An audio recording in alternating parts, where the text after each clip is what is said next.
Buenos días, hoy vamos a trabajar una introducción sobre funciones. Vamos a ver el dominio y el rango de una función en primer lugar.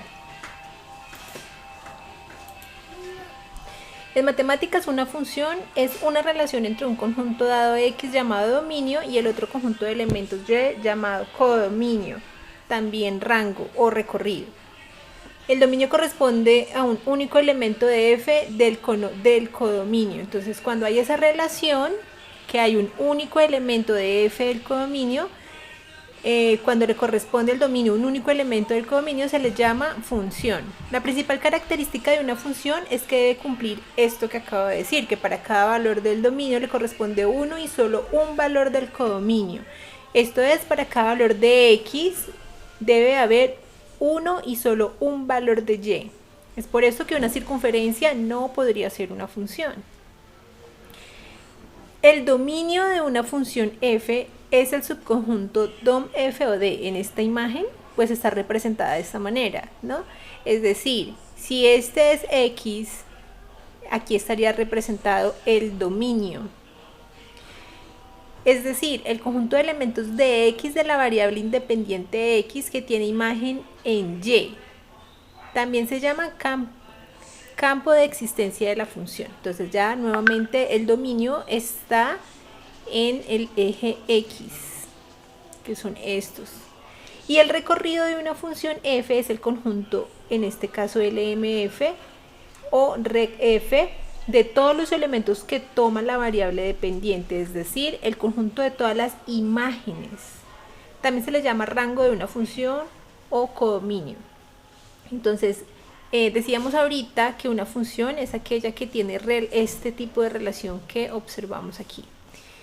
Nuevamente, el rango está entonces ubicado en el eje Y o en las Y y el dominio en la X. Veamos un ejemplo básico. Considere la función mostrada en el diagrama. Aquí el dominio es el conjunto A, B, C, D, E. D no está en el dominio, ya que la función no está definida para D. Es decir, si observamos, D no tiene una imagen, por ende D no haría parte del dominio. El rango es el conjunto 1, 3 y 4. 2 no está en el rango, ya que no hay letra en el dominio que le enlace con el 2, es decir, vemos que tampoco tiene nada que le enlace. Observamos algunos ejemplos. En esta imagen observamos que es función porque a este le corresponde un elemento de Y al dominio, un elemento del eje Y, tiene una imagen. La B también es una función porque volvemos y observamos que el dominio tiene, cada uno le corresponde tiene una imagen. En la C, aquí vemos que ya no es una función porque el dominio hay un elemento que comparte dos imágenes y cuando esto ocurre ya no es una función. Y la imagen D que observamos también sería una función porque cada uno tiene su propia imagen. Veamos una representación de funciones. La representación de funciones es el mecanismo mediante el cual se representa gráficamente una función. Observando la gráfica se puede obtener mucha información acerca de cómo se comporta. ¿Qué es importante para las gráficas de las funciones? Necesitamos saber entonces qué es una coordenada, cómo se tabula, cómo se realiza en el eje cartesiano, se acomodan los números dependiendo de la cantidad de espacios que necesitemos, digamos de números a tomar en el eje X o en el eje Y.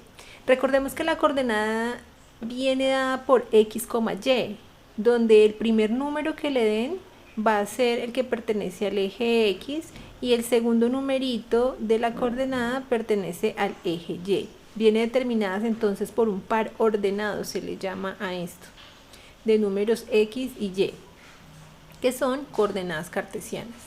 Entonces nuevamente la X pertenece también a la abscisa, se le llama. En este caso podríamos concluir que el dominio se encuentra en la abscisa o eje X y el rango en la ordenada o eje Y, que es la que observamos aquí, también llamada ordenada. Y pues por supuesto el centro, en donde está el 0, es el punto de origen u origen. Listo, recordemos también que cuando vayan a graficar, digamos, en cada espacio que haya entre un número y otro debe de haber la misma distancia, es decir, la misma distancia entre 0 y 1, entre 1 y 2, entre 2 y 3, debe de ser igual, no puede ser mayor ni menor una con la otra. Lo mismo con el eje de las ordenadas, sin embargo, entre ellas dos no tiene que ser igual. Toda la X puede tener una distancia y puede ser distinta a las de todas las Y, estas pueden ser mayores o menores, pero entre ellas mismas debe ser la misma distancia. Veamos un ejemplo de cómo podríamos ver en una función el dominio y el rango y su gráfica. Entonces tenemos la función f de x igual a la raíz cuadrada de x menos 2. El rango dentro de la raíz no puede ser negativo, ¿cierto? Ya sabemos que su resultado, el que esté adentro, no puede ser negativo. Veamos entonces que esto me trae a mí una condición. ¿Cuál sería el dominio de la función entonces? El dominio de x tal que x menos 2 tiene que ser mayor o igual que 0, ¿verdad? Tiene que ser mayor o igual que 0, ya que no nos puede dar negativo. En ese orden de ideas, x tal que x es mayor o igual que 2. ¿Por qué? Porque si yo pongo entonces un número menor que 2, me va a dar negativo. Por lo tanto, los puntos de la gráfica serían todas las x tal que ese x sea mayor o igual que 2. Todos los x de la función o para la función tal que ese x sea mayor o igual que 2. Recordemos que x pues es una variable y quiere decir que toma cualquier valor numérico. En este ejercicio, en este ejemplo, estamos diciendo que tiene esa condición, que debe ser mayor o igual que 2 para que no me dé negativo. Sería una condición. Por ende, el dominio serían todos los números mayores o iguales que 2, porque los otros ya no me cumplirían con la condición que me da la función. En ese orden de ideas, su representación gráfica sería de esta manera. Ya sabemos entonces que en la x, que es el dominio, son todos los números mayores o iguales que 2, o sea, a partir de 2 va a tomar todos los valores positivos. Entonces el dominio va a ser desde 2 hasta infinito, ella sigue. Y ya sabemos entonces que el rango va a ser todo lo que nosotros observemos en su recorrido del eje Y, ¿cierto? Podríamos decir que puede tomar todos los números reales, ¿verdad? Aquí vemos que no hay ningún tipo de restricción. Recordemos cómo graficar. Tenemos esta función f de x igual a menos x más 1. Para poder graficar necesitamos tabular y es darle valores a la x para poder ver cómo se comporta la gráfica y cómo iría ubicada en el plano cartesiano. Entonces, ideal tomar algunos valores negativos y otros positivos para poder observar bien su comportamiento en ambas partes positivas y negativas del eje, del plano cartesiano, perdón. Entonces, miramos la gráfica. Entonces, cuando x vale menos 2, menos 1, 0, 1 y 2, para todas pueden tomar si quieren estos mismos valores en la x. Entonces, cuando x vale menos 2, lo único que hago es reemplazar la x por menos 2 y hacer la operación. Entonces, f de x, o sea, f de menos 2 es igual a menos, que está acá negativo, menos 2, que es el valor de la x, más 1. En ese orden de ideas, menos por menos me da más, y 2 más 1 me da 3. Quiere decir que cuando x vale menos 2, y vale 3. Volvemos y lo hacemos ahora con menos 1. Cuando x vale menos 1, reemplazo en la fórmula, menos por menos me da más, 1 más 1 me da 2. Entonces, cuando x vale menos 1, y vale 2. Y así sucesivamente con los otros valores que le hemos dado a la x, reemplazamos hacemos la operación aritmética y encontramos el valor de la y. Cuando vale 2, por ejemplo, entonces cuando x vale 2, reemplazo menos x, que es 2 más 1, acá me da negativo, menos 2 más 1 sería menos 1 en y. Luego tomamos estos valores, ya sé entonces que en y el valor máximo que necesito es 3 y el mínimo es menos 1. Y en x el valor máximo es 2 y el mínimo es menos 2. Entonces, teniendo esto claro, pues yo ya podré saber hasta dónde voy a hacer mi plano cartesiano. En el y podría hacerlo únicamente hasta 4 y en el x únicamente hasta el 4 también o hasta el 3, ¿listo? Porque no vamos a necesitar más valores. En ese orden de ideas ya podemos ubicar la tabulación que hicimos, y es que cuando x vale menos 2, entonces vengo aquí a menos 2, cuando x vale menos 2, y vale 3, subo hasta 3, 1, 2, 3, y ahí pongo mi primer puntico. Cuando x vale menos 1, entonces vengo a menos 1, que sería acá. Recordemos que va hacia la parte negativa de 0, menos 1, menos 2, menos 3, menos 4, menos 5, menos 6, y hacia la derecha 0, 1, 2, 3, 4, 5, 6, 7, 8.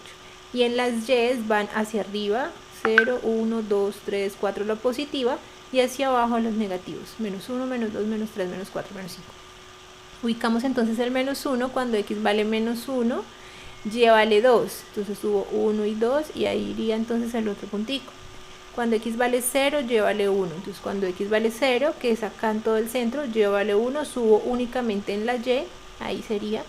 Cuando x vale 1, y vale 0, entonces cuando x vale 1, y vale 0, no subo a y porque tiene un valor 0, ahí quedaría. Y cuando x vale 2, y vale menos 1. Cuando x vale 2, 1, 2, y vale menos 1. Una vez ubicados los puntos, trazo la línea y puedo observar lo siguiente.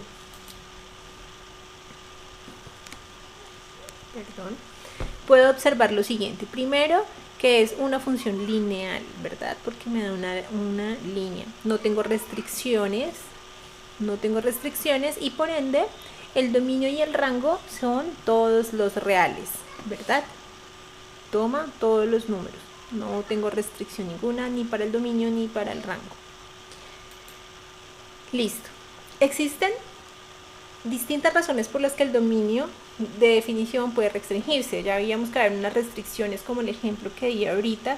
Entonces tenemos que tener en cuenta, para hallar el dominio, cuáles serían esas restricciones.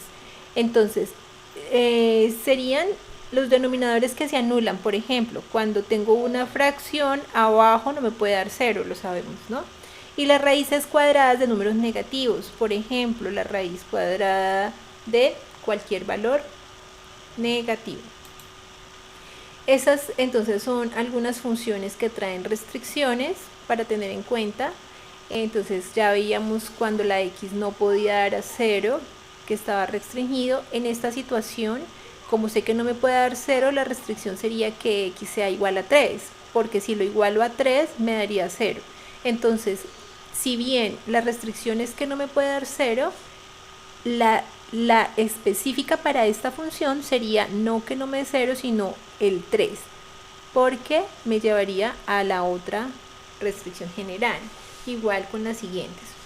Entonces las restricciones del dominio, aquí tenemos, si me da una raíz, que ese x sea menor que 0 sería la restricción, por ende necesitaría que sea mayor o igual que 0, por lo que no me puede dar negativo.